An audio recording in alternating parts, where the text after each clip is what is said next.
Welcome back to One Comic Book a Day, where I've already actually recorded this episode once, but failed to record the sound last time, so bear with me as I probably rushed through this one, because I've already talked about it, kind of, to myself. This is Superman number 69. Not gonna say it, but I'm gonna think it. The Prankster's Apprentice. Alright, we're already going to have some points against it, because I'm not a big Prankster fan. He does come up with clever things every once in a while, like that time he tried to hide from his X-ray vision by putting somebody in a lead box, which had the failure of, why was there a lead box underground when Superman was searching for things, which made it pretty obvious where he was hiding. But two pranksters? That sounds unbearable, and it kind of is. This issue is also kind of screaming to be two issues with how the story goes, but basically there is like a henchman who is a lot like the prankster. The prankster looking particularly larger this time. I don't want to say he's fat. He's drawn to exaggerated proportions where he has like this skinny neck, howdy doody head, and then he has sort of a big body that either has like a really big belly or it's just a very large body. And I feel like he's like doubled in size in the body area over the past, I don't know, 2 or 3 stories.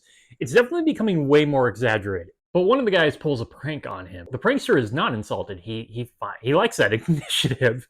And he starts having this guy plan the crimes, which honestly just feels like the prankster is being really lazy and outsourcing it out to one of his henchmen. But the henchman is now getting thoughts in his head, and he ends up breaking up with the prankster and becomes the trickster. Not the trickster who is the Flash Rogue.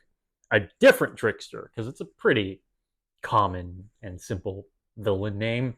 Though he gets his eyes set on ruining the prankster by doing really petty, small crimes disguised as the prankster. Ruining the prankster's good name, whatever that was. It's not like he hasn't already done small petty things over the course of his career. This forces the prankster to kidnap Lois. I mean, does it really force him, or is that just where Superman stories end up going anyway? And is using her as leverage on Superman, so Superman will go stop the trickster for him. So he's like not doing any work. He's just outsourcing things to people. Like the most he did was kidnap Lois.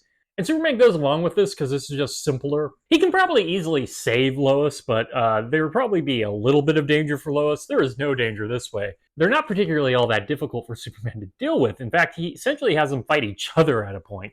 Like, the prankster never said anything about not attacking me. So he throws them both in jail.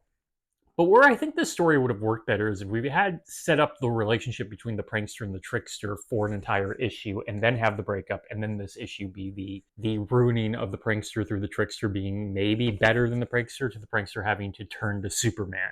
There's a lot you could do with that if you had more story. As it is, like if I'm thinking about like the broad strokes of the story, I'm not even remembering the scenes where the trickster is pretending to be the prankster because it's so small and an excuse to get the prankster to Superman that it doesn't have a memorable impact. Okay, that is it from Superman 69, The Prankster's Apprentice. If you enjoyed this video, please like and subscribe. Hit the bell icon to get notifications when a new video goes up. I do this Monday through Friday, but Fridays is Bat Friday, where I cover Batman story and other Detective Comics or Batman. And until next time, let's ponder the question, whatever did happen to the Man of Tomorrow? And God, I hope I don't see the trickster again.